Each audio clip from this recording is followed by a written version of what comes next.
Hello, everybody. Gonna get started just a little bit.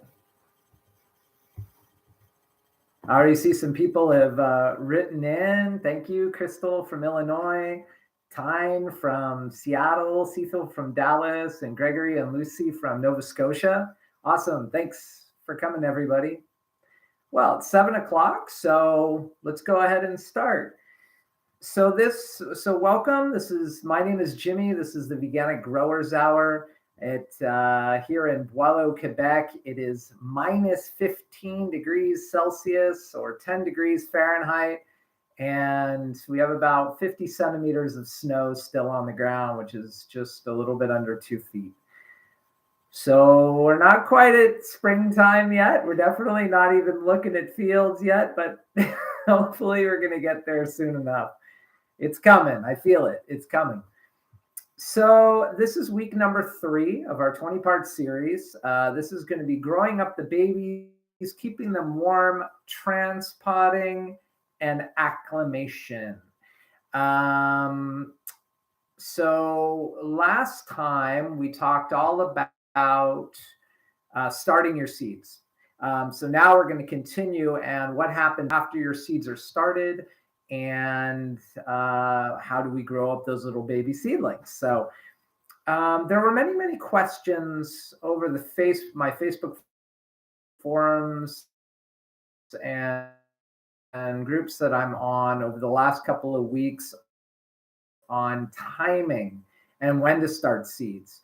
Here in Canada, we're advocating that they should start 12 weeks before planting outside, and I thought this was just way too long.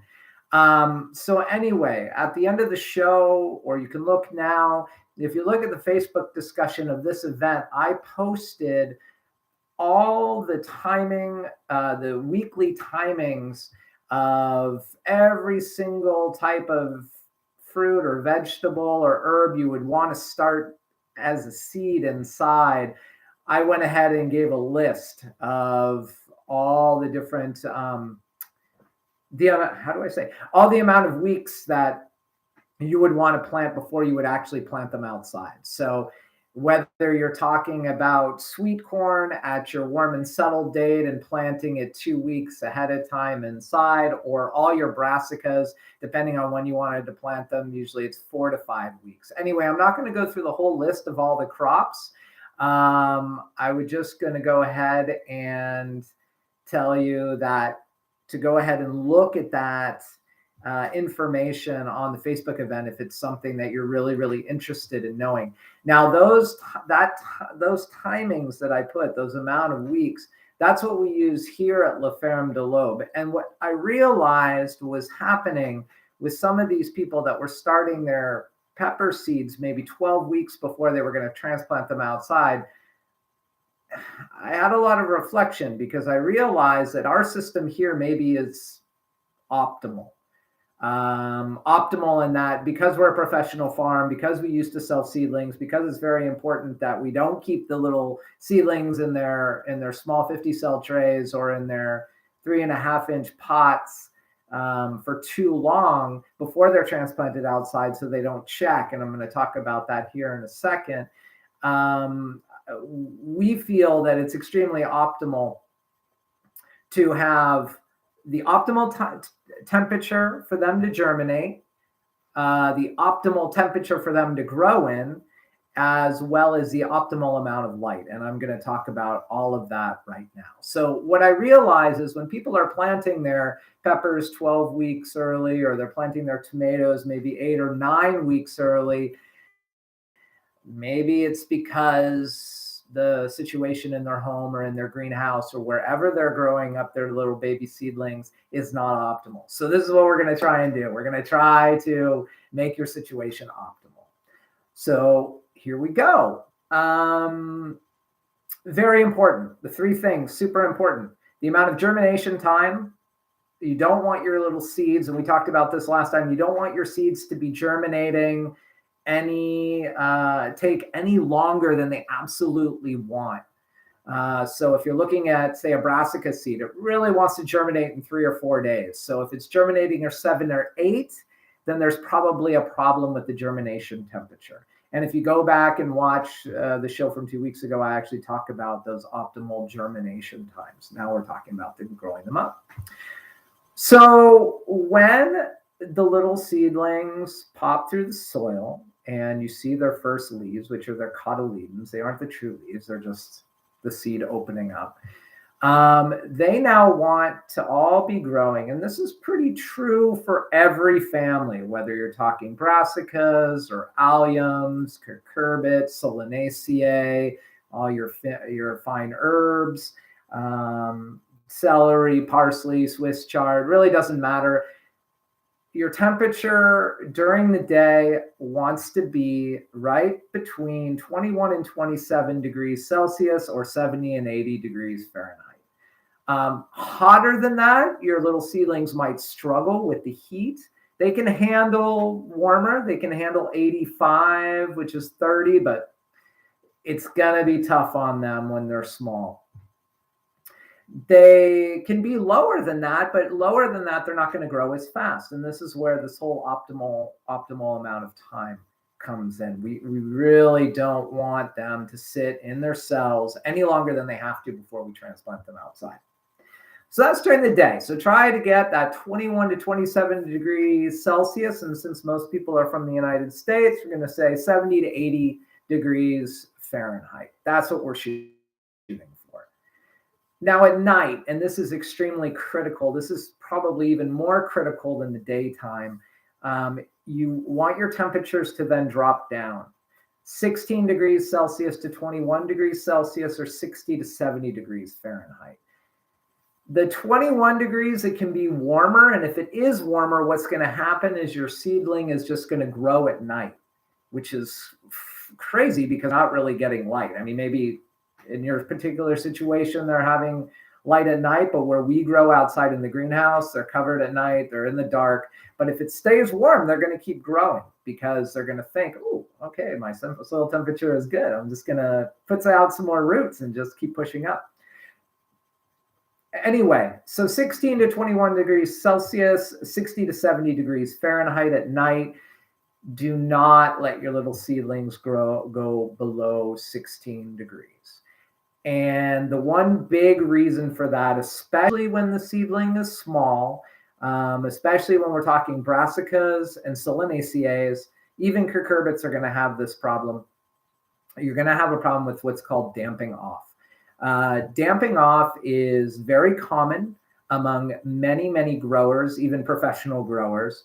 And it always is caused by soil temperatures being too cold. Dry, it's going to happen to them. If it's cold and wet, it's definitely going to happen to them.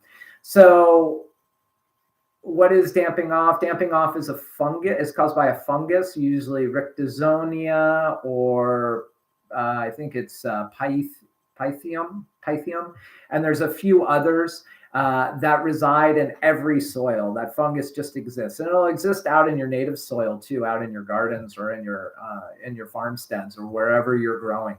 So if the temperature gets below 16 degrees when the seedling pops up, there is a possibility that those particular seedlings are going to then die off. And once a little seedling gets damping off, it's going to die. It's not going to come back. Now, if you plant in, say, a 50-cell tray, or if you plant in a plateau or like a 10-20 flat with all your soil in it, and you get a couple of seedlings that have damping off, it doesn't mean that the whole tray is done for. All you would really need to do at that point is go ahead and figure out a way to lift the temperature up, raise it up. And I've actually cured damping off with trays that have had this. So if you have damping off, and I had it in tomatoes one year, what ended up happening by raising up the temperature at night to say 65 degrees instead of 60 degrees, then all the other seedlings got strong enough and they didn't have that problem with fungus rot or what they call damping off. Also, if you're growing your little seedlings, you just don't want to love them too much. When you have a seed in the soil, it needs to be wet all the time for it to germinate. But after it germinates, then you can start bringing down the amount of water that those seedlings need. So don't overwater. It's very simple. And how do you know how much to water? How do you know not? The best way to do it, some people like to scratch the surface and see that it's dry. The roots are all on the bottom. So if the bottom is still wet, if say it's in a 50 cell tray or a 72 cell tray or whatever it is that you use to start your seedlings, or it's in a soil block, look at the underneath of the soil block. If it's still wet, then the roots have everything that they need. They don't need anything else. And that brings up another interesting point about watering and what the seed needs. Now, it is said that a seed has everything that it needs for 2 to 3 weeks. So when a seed sprouts and the cotyledons come out, before it puts up its first 2 leaves, its first true leaves, then that seed has all the nutrient already inside it. It has everything that it needs in its cells. But as soon as that 2 and 3 weeks is over, all of a sudden it doesn't have what it needs anymore. It doesn't have phosphorus, it doesn't have potassium, it doesn't have micronutrients, it definitely doesn't have nitrogen, has nothing. So if you go back to my Facebook event from 2 weeks ago and you see the discussion, I actually gave you my potting mix formula, my veganic potting mix formula that has all the ingredients listed, and what it does have in it when the seedling gets to the point where it starts needing food. It has rock phosphate, it has seaweed, granulated seaweed or kelp meal, it has soybean meal, and it has alfalfa meal. And all of these things are going to give nutrients and micronutrients to the little seedling to grow. Now, if we water too much, the main taproot, which every plant has one, the main taproot is going to go out. And sometimes you'll see this on videos, YouTube videos of people who are starting their own seeds, and they have their soil block and they say, look, my seedling's growing. And you'll see the seedling and then you'll see this root coming through. Well, that root is searching for what it wants. That's why it's going through. That's not a good thing. It's actually a really bad thing. You want your roots to kind of develop slowly. There is going to be a taproot, but you want your roots to kind of develop slowly. You want them to go to your soil block, into your tray. You want them to look for what it is that they want. And then even if it twists around a little bit, it's okay. Because what's happening is those roots are finding the nutrients. Now, they're not going to stay in these little pots forever. Crystal, you asked a question, does it matter what kind of pots to use for seeds? No, it doesn't matter. Seeds will germinate in whatever pot you want to put them in. Doesn't matter to them the pot, it matters to them the soil. So whatever it is that you use now, use that. Whatever. 2 weeks ago, I went ahead and showed a 50 cell tray, which is what we use for everything that we grow. And we use this just because it's very simple for us. They're easy to clean, they're stackable, they fit right into a nice flat, they're easy to handle, they have holes underneath so the water drains out. They're what professional growers use, and that's what we use. You can usually find those at your nursery, your local nursery, anything at your local nursery can work. It doesn't matter. Some people like to take trays of soil and sprinkle their seeds, and then when they get big enough, pull the plants out. Me, I like the little cells. It's basically a 2-inch by 2-inch cell. And they will, once you need to transplant them either in the field or into a bigger pot, you can just pop them out. It makes it very simple. What is your experience with fabric pots? I'll get into that in a minute, Crystal, as I keep rolling with this. So overwatering, yeah, it's not going to be a good idea at all. Oh, nutrient uptake. So nutrient uptake will only occur when soil is at a certain dampness. So if it's too wet, there's not going to be any nutrient uptake. So all of that good ingredients, all those good ingredients that we're putting in the potting mix. So we're talking about the soybean meal, the alfalfa meal, the seaweed, the kelp meal. The plant won't even be able to access it because it's too wet. And probably if it's really wet, and if you've been watering a lot, or if somebody's been watering a lot, then all of that nutrient will just rush right out and you'll lose it. And everything that you put in isn't even there anymore. If it's too dry also. Now, the interesting part about plants being too dry, and it happens from time to time, either it gets too warm when we're growing seedlings, or we just miss a portion of a tray, or miss a pot, and all of a sudden you'll see the seedling kind of wilt down and you go, uh-oh, it's completely dry. Interesting thing is it's just sort of in a small state of dormancy. I mean, you don't want to do this. It's not a good stressor, but if you do see this happen and you do water it, pretty much within the next hour, it'll pop back up. So being too dry is definitely better. And this is the key. Being too dry is definitely better than being too wet. Anything too wet for too long, won't like it at all. Being too dry, it's not that big of a problem, especially at night. Again, you're going to have problems under 60 degrees, under 16 degrees Celsius. If it's too cold, too wet, if it's cold and dry, you might be able to get away with it one night if, oh no, it's been a mistake. So Crystal, I'm going to answer your question now. What is your experience with fabric pots? I don't use them, but I do know some people who do, and they have fantastic luck with them. If you like using them, and I would imagine you might be talking about the bigger pots.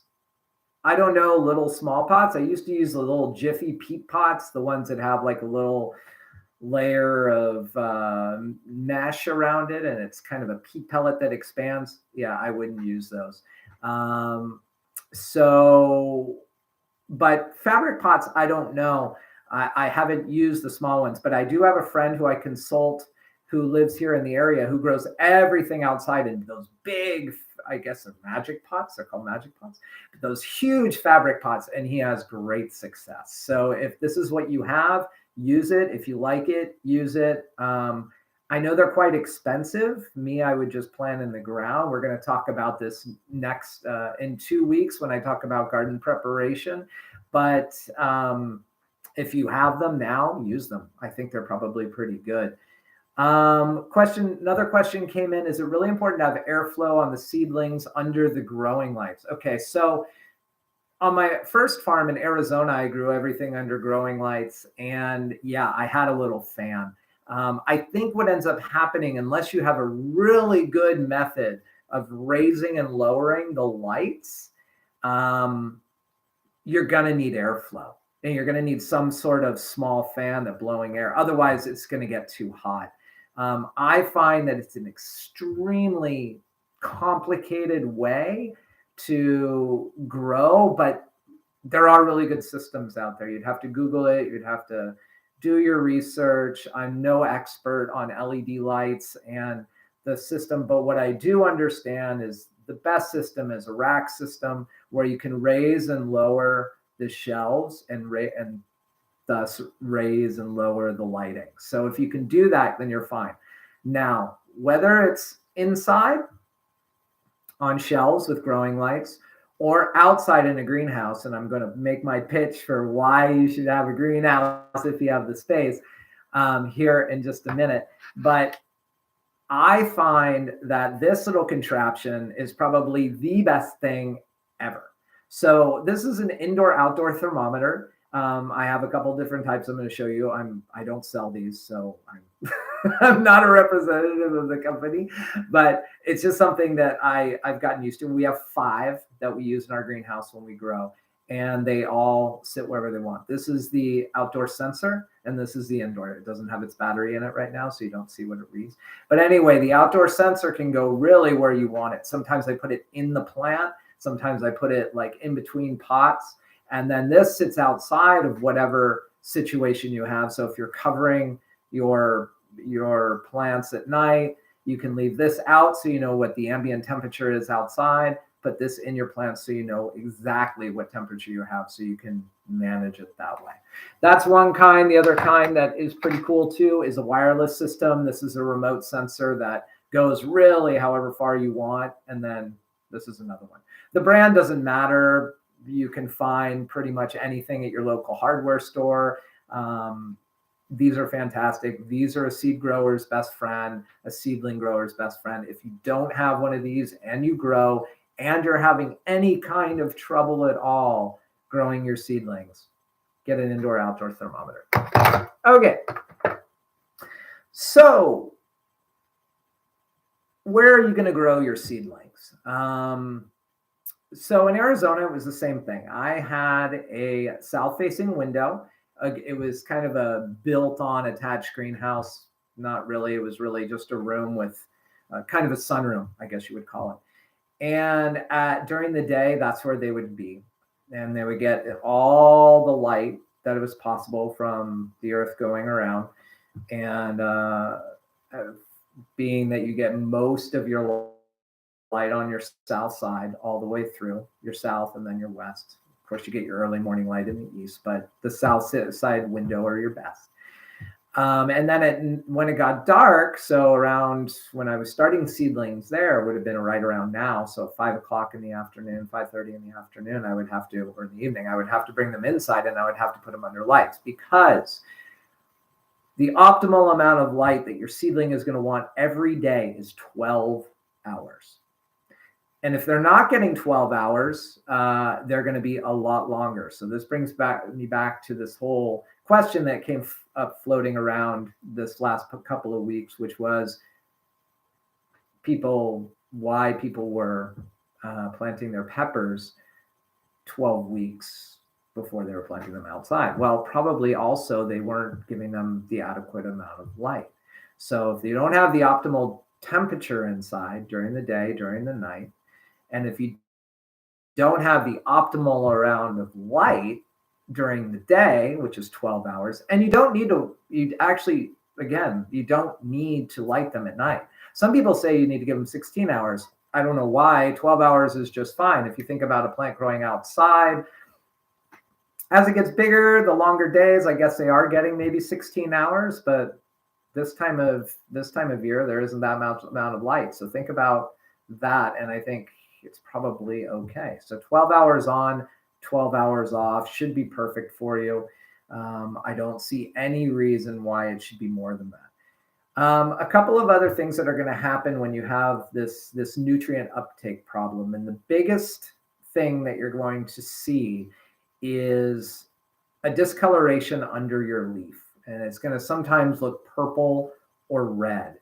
Now, this is going to happen even if the temperature is okay at night, though it'll get a lot worse if the temperature is lower.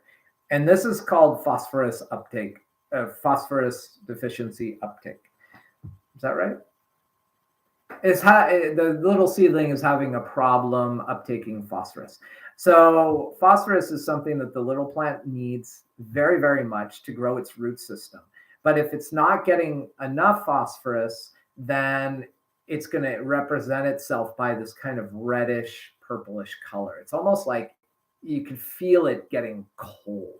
And that's probably it. The little roots are going out. They're looking for the phosphorus, which is going to keep them a little warmer and make them expand their root systems. And if they can't access that phosphorus, then they're going to have that color. It's not usually a big problem, and usually the plants will continue to grow, but it could stunt the growth. So if the color underneath the leaves, and this is very prevalent, again, on brassicas, it can be, I'm trying to think in my head what I have the most problems with. Tomatoes are a problem. Peppers can be a problem.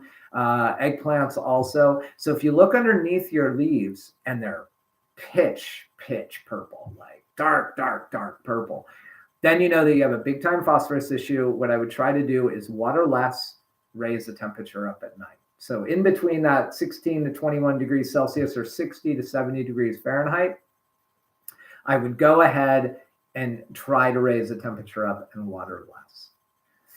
So that's that. So that's growing your seedlings, keeping them warm.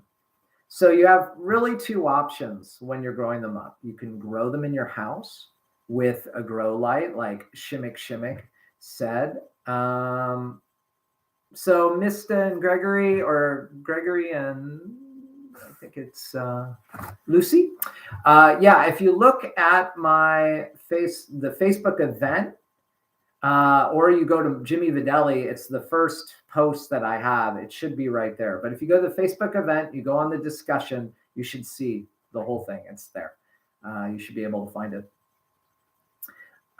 So two places that you can grow: inside your house or outside in a greenhouse. I'm going to pitch a greenhouse. Now, if you have any space at all, and really all you need is 6 foot wide by 8 foot long by 7 foot tall. And it can even be a little less tall. I mean, if you're not 6 foot tall, then if it's only 6 foot tall, it's not a problem also. Go ahead and see what space that you have and see if you can build yourself some kind of a structure. And that's it. I'm thinking, because I just got an interesting question from Crystal while I'm thinking about this. Have you seen or thought about doing an underground year-round greenhouse? Yeah, I have thought about that. Here, I would have to go below 4 feet down to even get to the point where I would be below frost line. And I even see the benefits in the places that are really warm, where you would have to dig down. This is a lot more work than building an above ground greenhouse, but you would have to dig down. You would have to go ahead and shore it up fine. You would either have to do it with block or with some sort of clay material, whatever you can use. You could walk down into it and you could have your greenhouse set up down there. And then up above you, yes, you could have your roof with your plastic so that the sun can get in. You would have to orient it well with the way that the earth is moving so that the sun is already around. You wouldn't want to put it on a north slope. You'd want to try to put it on a south slope, at least a little bit, so that you would continue to catch that sun. Because depending on where the roof would be, now if it's a foot or 2 feet up off the ground, that would be fine. If it's right on the ground, yeah, you would definitely want to make sure it's a little bit of a south slope so you're getting enough light in. But I think, yeah, it would be a fine idea. Sure, why not? I built an underground root cellar to store my veggies in Arizona because the digging was easy. Building an underground greenhouse, I think, is a great idea. So anyway, if you build an underground greenhouse or an above ground greenhouse, it doesn't matter, but it doesn't need to be that big, like I said. So I know a couple of my friends, Jude from Napierville and Anne from St. Lazare, I know that they have space. And I don't think either of them have greenhouses. I know Anne doesn't. Jude may not either. Build yourself a small greenhouse. Get the materials that you need to build a little greenhouse. And here's the benefit. So with a greenhouse, you can run electric line so you can have heat. And you don't even need to heat the whole greenhouse. You can just heat the space that you need. And if you see on one of the pictures that I posted on my Facebook chat, is on my Facebook discussion, is that I have shown some tables with some plastic sheeting over the top. And that's how we keep our babies around, keep them warm at night. So I have a greenhouse heater that I put underneath that just plugs into a standard outlet that I have in the greenhouse. And I turn it on a thermostat based on whatever temperature I want it to be. So if I wanted 16 degrees Celsius or 18 degrees Celsius. And then whenever that thermometer or that thermostat on the heater senses that it's too cold, it turns itself on. And by covering all the babies, and you're going to do this in your house too, by covering all the babies, then the heat is going to go, it's going to hit that plastic and it's going to rest. Eventually it will dissipate through because piece of clear plastic doesn't have enough thermal layer to go ahead and keep the heating in. So on top of that, then you could put a blanket. We use thermal row covers. They're very, very thick, and they guard about 3 to 5 degrees Celsius, so almost 8 degrees Fahrenheit. So if it's pushing 18 degrees, anyway, I'm not going to get into the math, but if pushing up amount of heat, it's going to hit that thermal layer and it's going to stop for a little while before it dissipates out. But by the time it dissipates out, the heater is going to cycle on again. So you're going to get the system. The benefit of doing that is you're using a lot less electricity, you're using a lot less energy to heat just what you need. So this is what I do in our greenhouse. So if you have a small greenhouse, you can do the same. You can build a small table, or you can find some recycled pallets. You can put your plants on that. You can lift them up a little bit, put your heater right underneath, cover everything at night. There you go. 1 6-foot table can raise almost 350, 400 small seedlings if they're in those 50 cell trays that I showed 2 weeks ago, or whatever container you wish to use. If you do it in your house, then you're going to basically follow the same principle. You're going to try to hopefully have it in a sunny window because it does want direct light. But if you have grow lights, it's fine. Again, 12 hours on, 12 hours off. But the secret is that at night around the plants, if they're in your house, it really wants to be above that 60 degrees for them to keep thriving. Otherwise, you're going to have maybe damping off issues. And as they get bigger, it becomes less of a problem. And we're going to discuss that all here in just in a couple of minutes, because that's where we're at. But when they're still small, when they're still to their point of just their first 2 true leaves, they still can have the tendency to get too cold and get that damping off caused by that fungus. So if they're in your house and you're under grow lights, find something to cover the whole system at night. If there's a heater or a floor heater, a space heater, an electric baseboard heater, whatever, that can push up some heat underneath the plants, that's what you want to. So again, your heat at night, 60 to 70 degrees, 16 to 21 degrees. During the day, 70 to 80 degrees Fahrenheit, 21 to 27 degrees Celsius. At night, cover them if you can. You'll save a ton of money on heating costs. I showed 2 weeks ago also, or I didn't show, but I talked about what's called a seedling heat mat. You can put a seedling heat mat in your inside situation, a seedling heat mat with your seeds on top, and you can regulate that seedling heat mat to whatever temperature you want. So if you want it to be at 18 degrees or 19 degrees Celsius or 65, 66 degrees Fahrenheit, you can just set the thermometer to that. And then that'll keep the heat coming up from the bottom, because really having heat coming up from the bottom is going to heat the roots. So it's going to keep the plant warm. The plant will sense the cold temperature at the leaves, but where it really doesn't want to get cold is at the roots. So you don't want wet soil that's cold. You want the soil to stay warm.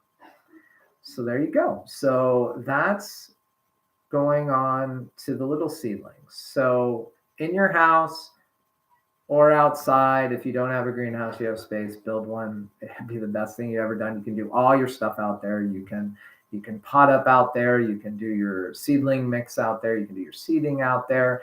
Here, where it's really, really cold, I've had days where it's minus 20, so it's like minus 5 degrees Fahrenheit. We're in the greenhouse, it'll be 80 degrees. So we're in t-shirt and shorts, and it's freezing outside with snow all around us. So get a greenhouse. It really, or build yourself a greenhouse. It doesn't have to be anything elaborate. Just make sure it's strong enough. There's literally thousands of designs online that you can find. Build it out of wood, build it out of metal. I wouldn't build a greenhouse out of PVC, even though I've seen them. Smaller tunnels are okay, but building a structural greenhouse that is going to want to sustain our spring winds, where everybody who is on tonight, who I see, is going to get some kind of wind that would beat up on that greenhouse. So build it strong enough, spend the money if it's something that, again, this is if you're really, really interested. I would imagine if you're interested in growing your own seedlings, then this is something you would be interested in. Yeah, and on top of your septic system probably isn't a great place to put a greenhouse. But then you're not letting the plants grow inside. So if it's kind of a leach field system, you'd have to figure out for yourself, but you might be able to find another place that you could. Or if you can't, then a window, the sunny windows will work for you. If you have the space, do it. If you don't, you don't. Okay. And there's just a question. We used a statement. We used an old metal frame from a carport and reinforced with wood. Worked amazingly well. There you go. I've seen that metal frame from a carport, which we call a tempo, and I have a friend who's a professional grower who uses a tempo to grow seedlings. Works great. So there you go. Yeah, be creative. It doesn't have to be expensive, and there's definitely numerous recycled, reusable options out there. So there was a question that came in that goes along with all this, and it was from Matt in Toronto, and he said, what is a good rough time to wait sowing lettuces? Start first round in trays, then direct seed. What are the advantages and the disadvantages? So this brings up an interesting point about what's called succession planting. And lettuces are an interesting example because, okay, so my wife and Melanie and I, we eat during the season at least 5 heads of lettuce a week, maybe even 7. We're eating salads at least 2 times a day. It's such a wonderful gift to be able to eat fresh lettuce, and you can't get it at any other time unless you're growing it yourself. So we eat a lot. But obviously we don't want to have all of our lettuce that we plant come in all at the same time, because let's say we want to eat 5 lettuces a week and we want to do that for 15 weeks. Well, that's 75 lettuces. We're not going to plant all 75 lettuces at the same time, because guess what? They'll all get ready at the same time. Kind of common sense. So what we do is we succession plant. Now we do it on a grand scale where we're growing 600 to 800 lettuces every year, but on a small scale, yeah, it's extremely easy to do the same thing. Let's say that you do also eat 5 heads of lettuce a week, and you can come up with your own numbers. Well, plant 10, and that should be good for 2 weeks. And then 2 weeks later, plant 10 more. And this idea of, should I direct seed? Well, you can direct seed, but what it's going to take a little bit longer to get the head lettuce. You can seed leaf lettuce, and that'll work just fine. And you can cut on that leaf lettuce all year. But again, you're going to want to do the same thing. Maybe every 2 or 3 or 4 weeks, you're going to want to reseed a little bit in a little different section of your garden. And this is called succession planting. So you can do this for lettuces, you can do it for carrots, you can do it for beets, you can do it for peas, you can do it for beans, you can do it for corn. You can do it with cucumbers and summer squash. You can really do it with everything. If you have problems with having it be too warm or too cold at certain times during the year, then you can try to get the earlier crop in, and then 2 weeks later you replant again. So yeah, so Matt, this is succession planting for all head lettuces. I would start all my head lettuces in trays or in little cells or pots or whatever you want to use. And for leaf lettuce, yeah, I would direct seed outside. So there really is no advantage or disadvantage to either one.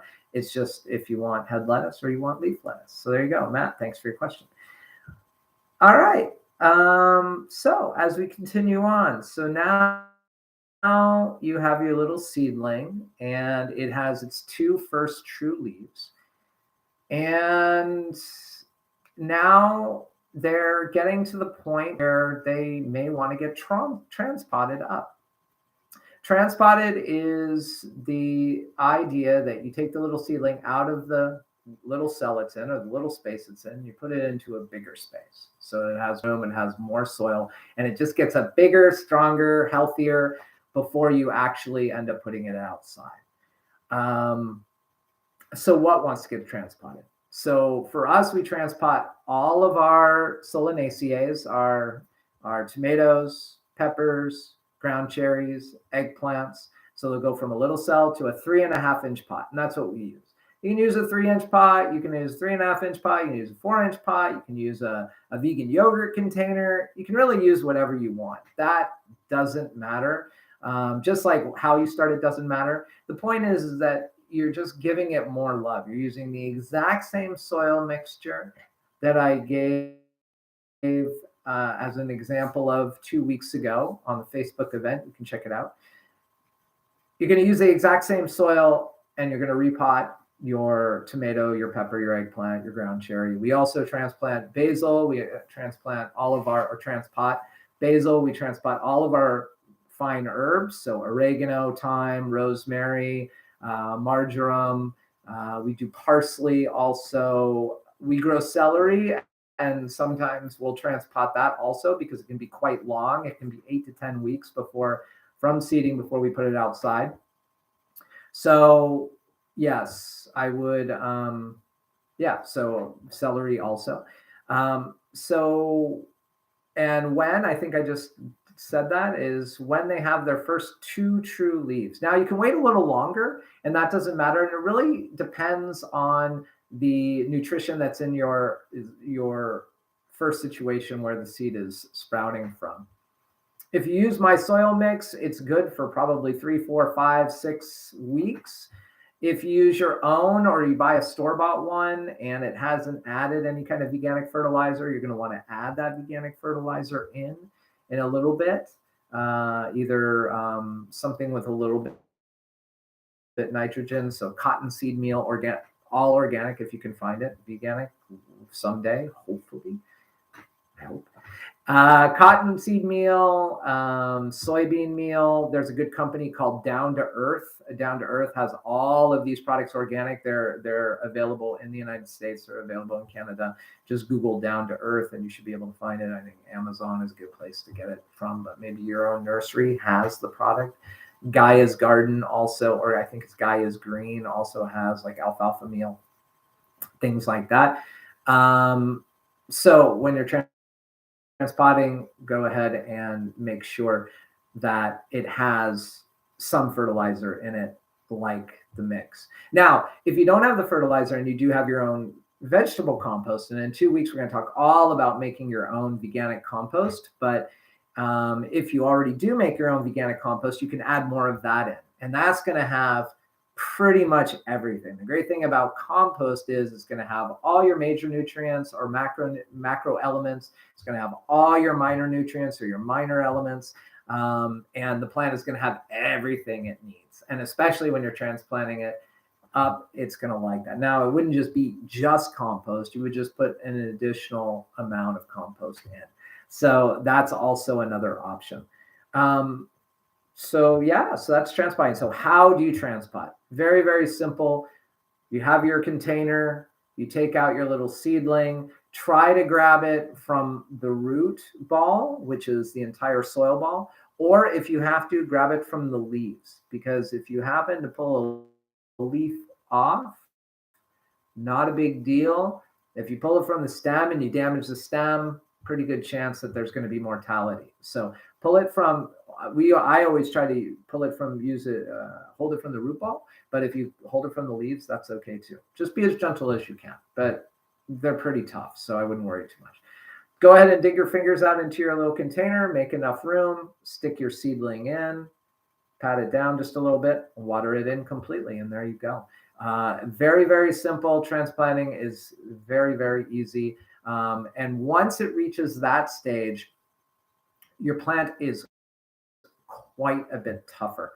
Now you're not going to usually worry about damping off. Maybe for a couple of days, you have to be a little bit careful about the nighttime temperatures, but it's not usually going to be a big problem. They're gonna start growing, and you'll see as they start growing, that means that they've rooted in, and as soon as they've rooted in, you're fine. Very important again is the watering. Now, considering now you have a lot bigger plant, and if you think about any plant, the plant is going to have a root system that's twice as wide and as long as it is tall. So in a pot, it's going to circle around. But if you imagine if your tomato plant is this tall, you're going to have roots that are that long, and they're going to swirl around the pot. and there's going to be a ton when you finally transplant it outside. So you don't need to, you just don't need to water all that much. You only need to water enough. You only need to water enough so that it's, let me rephrase all this. When you water, water complete, water deep. But then you don't need to water again until basically that pot is almost completely dry. And the way that you check is you can look at your pot. If you have reclaimed pots like yogurt containers, make sure you punch some holes through the bottom so you can see. And you'll see the difference. The soil on top will look kind of brownish, look kind of dry, maybe even be flaky if you touch it, but underneath it should still look moist. If it still looks moist, there's enough water. You don't need to water. Even if you think you should, even if it's been a day or a day and a half and you haven't watered, don't wait, because the nutrient uptake will only happen at that sort of very almost dry point. So there you go. The biggest problem that most growers have is when they're first starting out and learning this is that they're just keeping everything too wet. The best thing that you can do is just not do that, and you're going to have a lot better luck. Yeah, so there you go.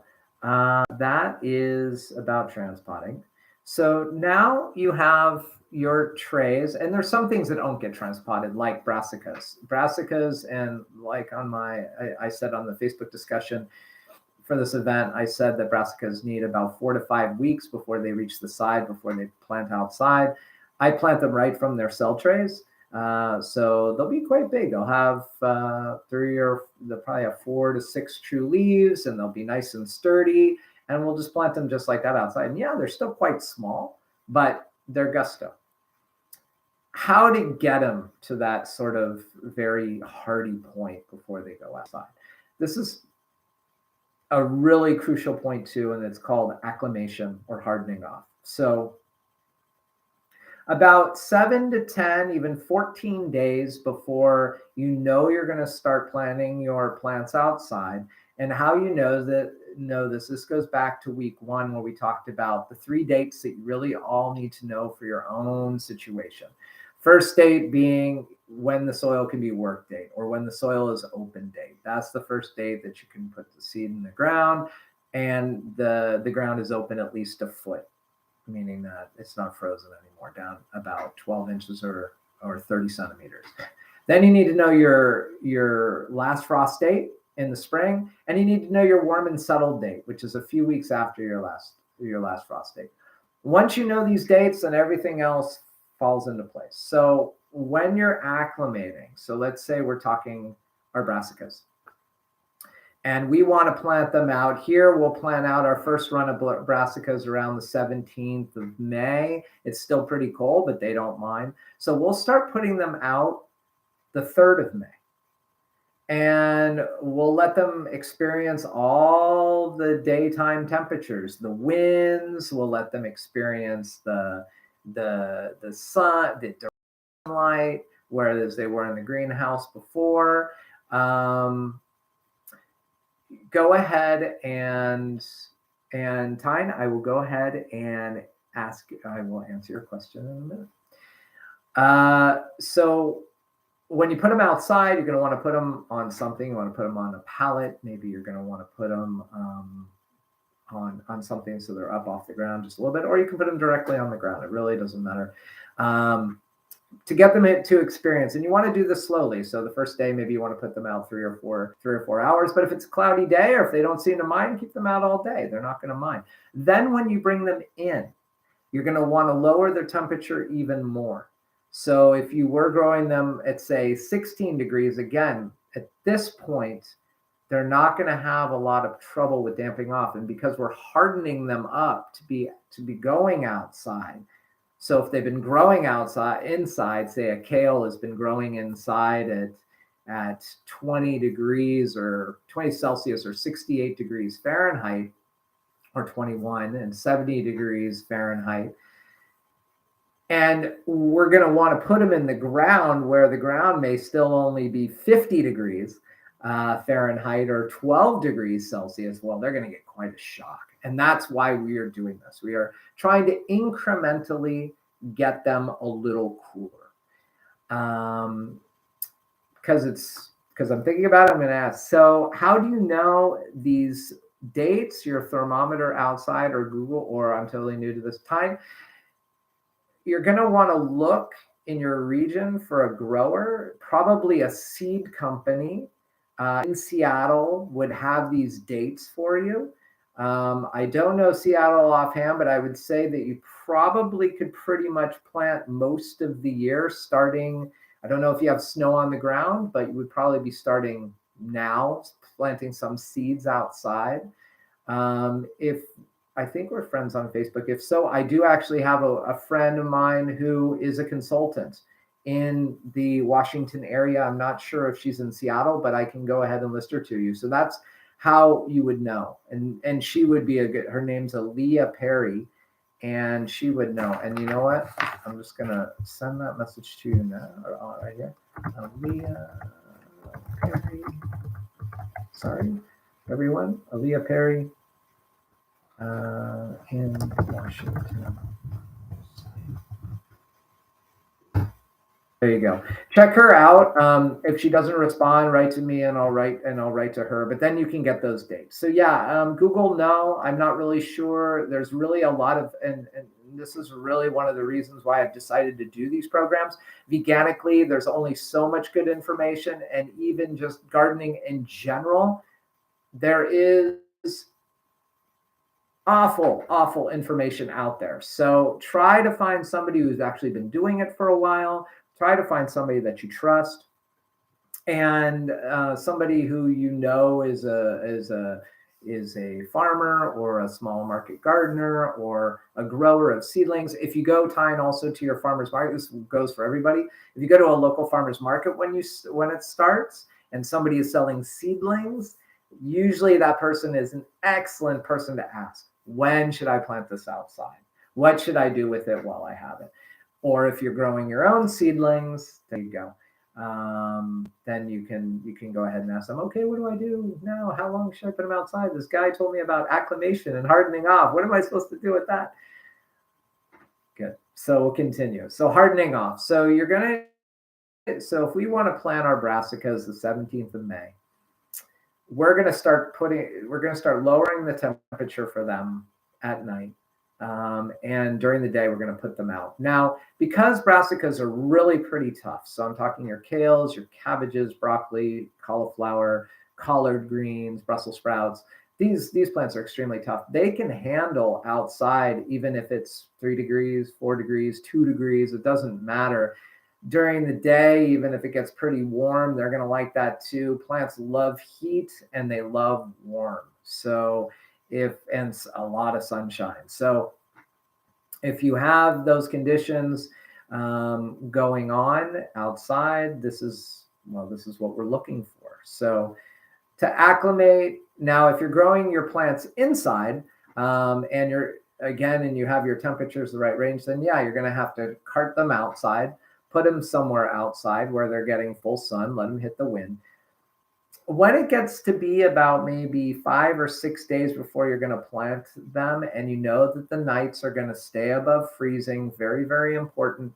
Don't let the little seedlings freeze. Even if something says they can handle a frost, they can really only handle a frost when they're bigger, and they really don't do that great when they're small, especially in the cells. They do better if they're planted in the ground, and when we talk about that, in probably 2 more shows, we'll talk about it's all about the roots. But if you have a plant and it's outside and it freezes and the freeze gets underneath them and it freezes the roots, then your plant is really, really going to get hit back. I mean, it's going to be the leaves that you see, but it's also getting frozen at the roots.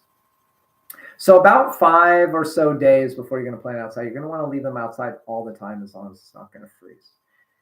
And what we do here is kind of the same system that we use in our greenhouse. We just go ahead and create, and this I do with just like PVC hoops that I've attached with little brackets, very simple little system of construction attached to the wooden pallet.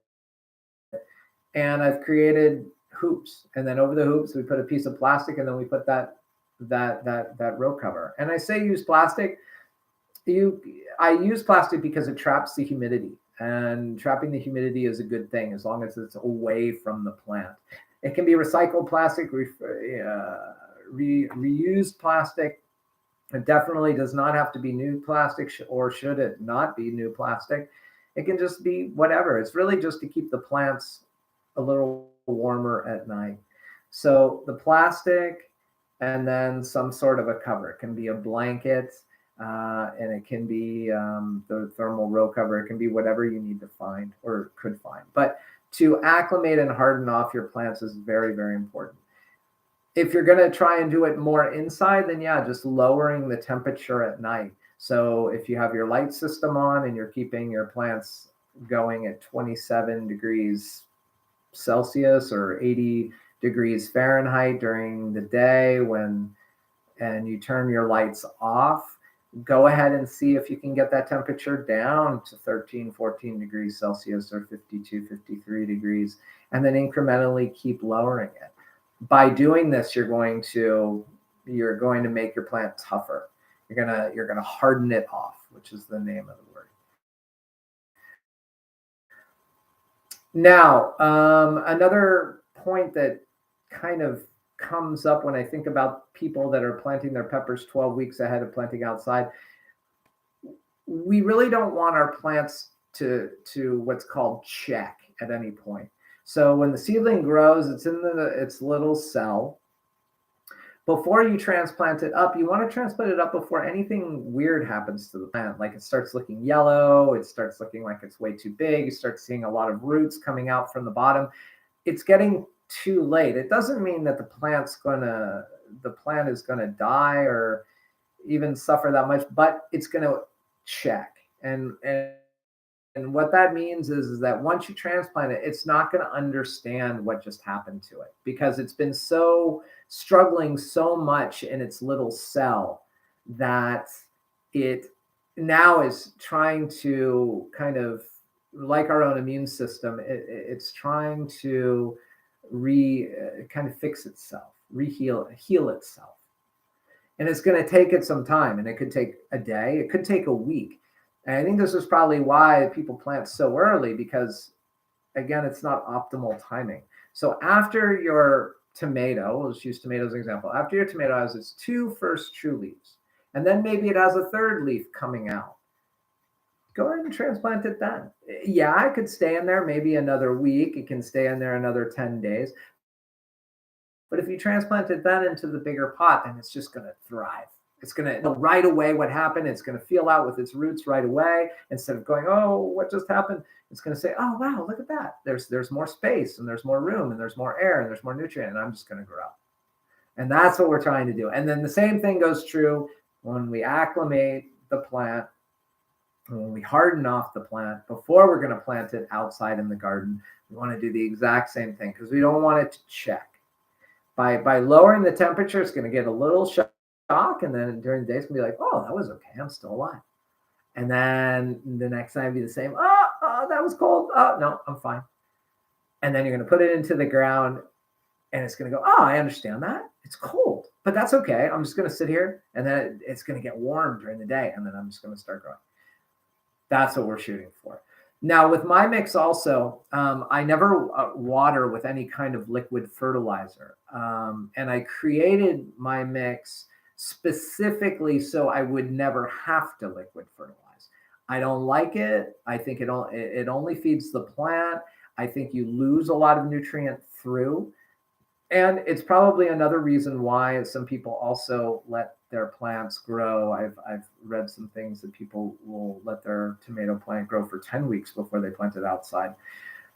Now, if you've done this in the past, or if you're thinking about this, or if you're new to this, either way, you can do that. You can grow a tomato plant for 5 months inside before you plant it outside if you want. But the secret would be that you would have to continue to pot it up and pot it up and pot it up and transpot it up until you have this huge plant that you're going to try to put outside. I'm not an advocate for that. I don't think you really need anything bigger than a 3 or 4 inch pot plant to go outside to have an abundant harvest, really, no matter where you live. There's nobody that's on this call where I haven't grown. So you in Dallas, I grew in Arizona, so you're gonna be warmer than I am. But if you put those little plants outside the 4-inch pots, they're going to do just as fine as they're going to do up here. Again, it's all about the timing. It's all going to be about the heat. And then it's all going to be about all the acclimation before it goes out. So before I leave, I think that's it. There's no other questions. I think I got to them all. Perfect. I just want to say that there's a couple of things that I want to check out. I don't know what I did with my list. Oh. Upcoming events. So right now here, especially in Canada, the seed festivals are back. So the pandemic is sort of easing everything up a little bit. People are deciding to open up their halls and their conference centers, and our seed festivals are back. So this weekend, Saturday in Ottawa, if anybody is close, wants to come, Ottawa is going to be open. I'm going to go over about a minute. I'm sorry, everybody. The week after, March 12th, is in Blainville. You can check that out. If you're in Canada, you check out the seedsofdiversity.ca website. There is something called Seedy Saturdays, which are seed festivals that are happening all throughout the wonderful country of Canada. In the United States, I don't know how popular this is. It wasn't popular when I was in Arizona, but Google local seed festivals and see what you can find. Maybe there's even farmers markets that have already started where you live, especially in Dallas and maybe even in Illinois and probably in Seattle as well. So that's that. It's the time to get your seeds. If you haven't, if you've gotten your seeds, there's always a few more that you can get. So give that a shot. Some people have already planted, maybe even planted most of their gardens, but I don't think most people have planted their tomatoes yet, even in Dallas. And that's that deal. So that's the upcoming events. The next show is going to be March 17th. So we're every other Thursday night, same hour, 7 o'clock Eastern time, 4 o'clock Pacific. That is going to be all about the land and soil of your growing space, preparing your garden plot, organic compost. So that's going to be that. I really hope to see you again. Thank you so much, and have yourself a good couple of weeks. Thank you all.